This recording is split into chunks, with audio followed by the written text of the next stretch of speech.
You see right there? That's the man I look up to every day.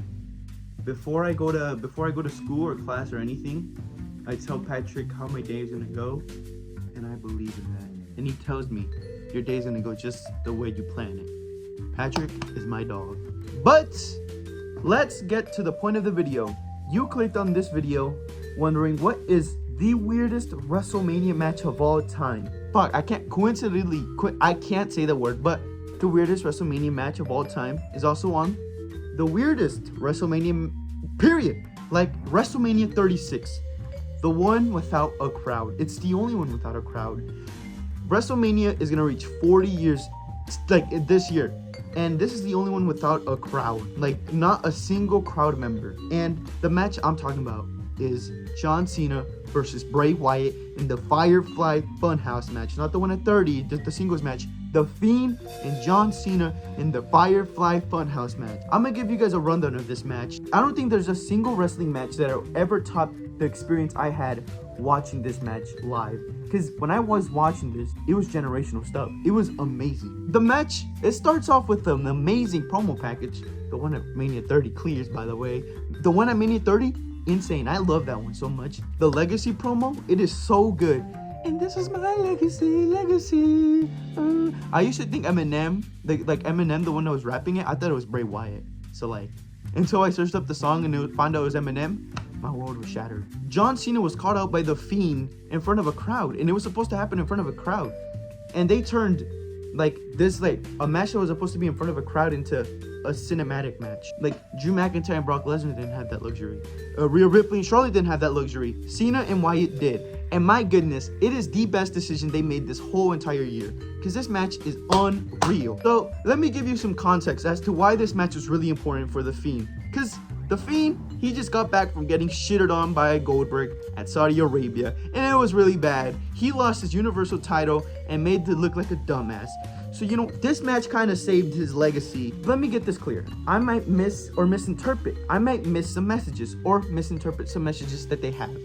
And you know why? Because this match is so fucking layered. I can't get every fucking message. I'm not like that. I'm not going to decipher every fucking thing. I was doing it in my fucking dining hall. So please give me a break, guys. Please. So the match starts off with Cena saying, "Welcome to Wrestle," and then he gets interrupted by Vince McMahon. And you know what? The intro was kind of scary. I got chills watching it for the first time back in 2020. It was kind of scary. I'm not gonna lie. And if that makes me a pussy, I'm a pussy. Cena, like, with this goofy ass attire, was just in the fucking fun house, and it was surreal to see. Like, after Wyatt left, Cena just teleported there, and he entered through the door. And this peak is about to happen, guys. For the next 15 minutes, you're about to witness peak. Look, imagine that Cena right there, and he's in the dark, and he's wondering, what is happening? Where am I? And then Vince McMahon, the puppet right here, he's like, you better pull out, boy, or else I'ma fire your ass, boy, because you're ass and you're trash. So there was a rumor that Cena was gonna get fired because he wasn't good enough when he first debuted. And they were bringing that up. Vince McMahon telling Cena, if he doesn't step it up, if he doesn't show ruthless and aggression, he is fired. And they redo his debut. Bray Wyatt, you know, they do the Kurt Angle thing, you know, call out, "Oh, anyone want to step up to me?" And Cena, in his own debut attire, he comes out and he's like, "Ruthless aggression." Bray Wyatt ducks. See, look, he's like, "Ruthless aggression." This is Wyatt. "Ruthless aggression." And he just keeps missing and missing and missing and missing, like Klay Thompson. And then Bray Wyatt does a very, very messed up thing. You know what he tells Cena? He's like, "You can look, but you can't touch." And for those who don't know, that is Nikki Bella's entrance song. And Nikki Bella and Cena, they kind of have a background, you know. They were engaged, and it kind of fell apart, you know. The marriage fell apart before even getting married, you know. It's kind of fucked up. And Cena was just like, "Ruthless aggression," you know, bringing up that failed marriage. A failed marriage that didn't even start. Then it cuts to an 80s WWF promo, and then Wyatt comes out, and he's like, I forgot what he says, but he's like hyping up Cena. He's like, "This is the most muscular man ever. Look at the muscles." And Cena's just fucking pumping some iron, just lifting his fucking weights. He's like, "When the rubber hits the road, blah, blah, blah, blah, blah." And he's doing a Hulk Hogan Macho Man style promo, you know? Cena has always been compared to Hulk Hogan, and Cena's finally doing what Hulk Hogan did in the 80s. And then Cena just keeps going and going and going, and then his fucking arms just get tired out, and he can't do it no more. And he's like, and let me tell you, this promo that Cena cut was mean. It was mean as fuck. It was good. I believed in every word he said. And I don't know if he said anything of substance. I believed in everything he said. That shit was a mean ass promo. Cena, you need to do more shit like this, because this is a mean ass promo. And then Wyatt says, what you gonna do, brother, when you realize egomania has been running wild on you? Pointing to Cena. And that catchphrase sounds familiar because it comes from Hulk Hogan. He doesn't say egomania, he says Hulkamania. You know what Hulk Hogan is known for now? For having a big ass ego. And you know what Cena's been accused of? Having a big ass ego. Wyatt, my boy, is putting some allegations on Cena and calling him a dickhead, having ego issues. And you know what? It's been rumored that Cena has ego issues, you know? He buried the Nexus in 2010, you know? So like, it's not like he's coming from nowhere. He's calling him Hulk Hogan. And I think that's the worst insult you can call someone, calling someone Hulk Hogan. Because that's fucked up. How can you do that? How can you look at someone's eyes and call him Hulk Hogan? Then Wyatt grabs his neck and throws him into the next scene. Then Cena becomes the doctor of thugonomics. You know, there's a whole shtick. And then Cena starts rapping. And the thing that caught my attention the most, Cena brings up Husky Harris. And Husky Harris was Bray Wyatt's first WWE gimmick. He was a part of the Nexus, actually. So funny enough, I'm not too sure, but he was rumored to, like, you know, be let go or like sent back to developmental because of his weight. And Cena brings that up, and it's kind of fucked up. He's like, unlike Husky Harris, it's a weight I can manage. Because Husky Harris couldn't manage his weight. So, Cena, it was kind of fucked up, but bars. Cena just keeps grilling him. He just keeps,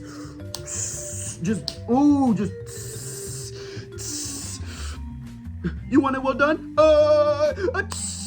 You want it in a patty? You want a double McChicken nugget? Oh, that didn't make sense. Double McChicken, whatever. He just keeps grilling him. And then Bray Wyatt, he follows it up. He doesn't rap. He doesn't do anything like that. He pours his heart and soul out. He's like, Cena, you're the golden boy. You get opportunity after opportunity. And I have to work for every opportunity I have, Cena. How dare you? How dare you? And then Cena, after he hears Wyatt pour his heart out, he's like, these nuts, and throws it in his face. Wyatt called Cena a bully. And you know what Cena does? He does nothing but prove Wyatt's point. Cena is a bully. And this whole thing is just assassinating Cena's character. It is insane that they aired this at Wrestlemania, WWE's biggest show. And they aired an assassination of Cena's character. Cena, the biggest star in that company, assassinating his character. Insane stuff. And then after, Cena, makes these nuts jokes and proves that he's a bully, Bray Wyatt returns. The cult leader returns. And he's talking about how over he was. How, like, the whole audience was with him. They admired him. They loved him. At WrestleMania 30, he was the star against Cena. And Cena didn't do anything about it. He didn't put him over. Cena won and tarnished Wyatt's character, which led to a spiral that went out of control, and he's like, boy, I was over it, and you didn't help me. You're fucked up, Cena. And Wyatt's like, this is my grandest failure, because this is the start of my failure as a character. I keep dropping my fucking notebook. And then he's like, you're gonna do what you couldn't do 6 years ago. And that was when Wyatt was like this on his knees, and Cena had the chair, and he wants Cena to swing that bitch. He wants Cena to swing that shit and hit his head. And guess what Cena does this time around, 6 years later? The motherfucking fucking launch. He goes, he gets the chair and he's about to hit Wyatt. And bro, when I tell you, this swing was the hardest shit ever, bro. He was trying to kill that man. Bro, this fucking swing was so hard. This shit is fake, Cena. You don't have to swing that hard. Were you trying to kill the man? It's not that deep, it's wrestling. But guess what? Wyatt disappears, and you know what? Cena, you deserve that. That's manslaughter right there. You're fucked up, Cena. Yeah, that's not even manslaughter. That's attempted murder. Fight this Firefly Funhouse. You're going to jail. The scene shifts to Nitro, WCW, Monday Night Nitro. The intro, you know, with all the fucking hunky men.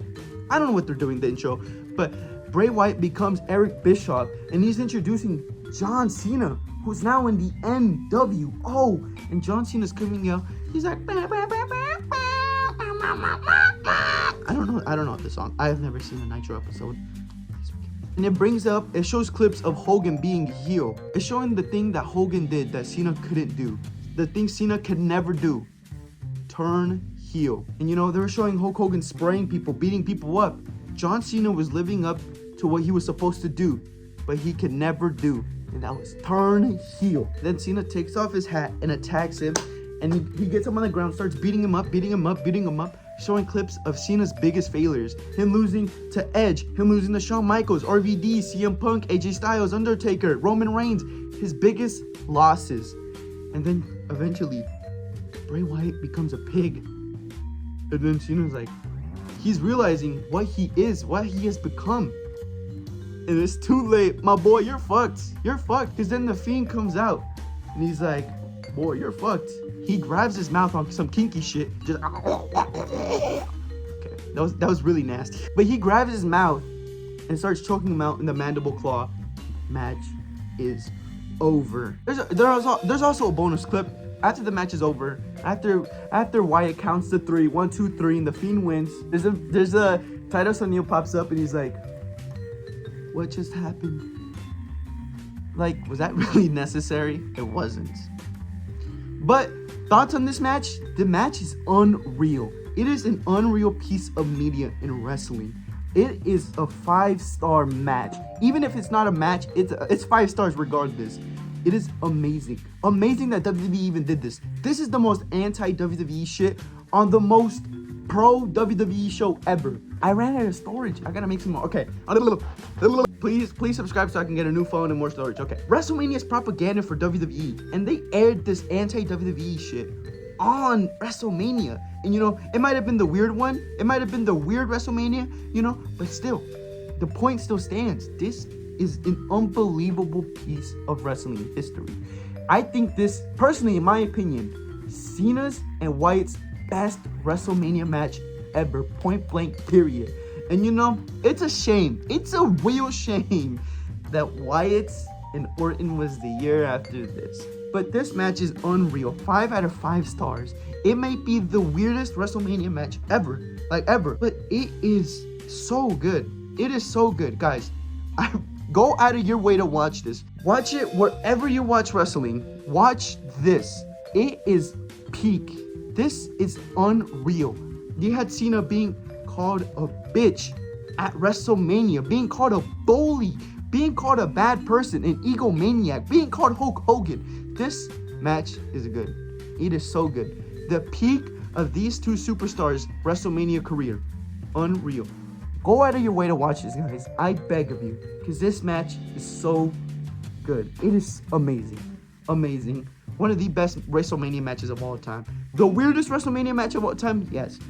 But one of the best WrestleMania matches of all time? Double yes. My goodness.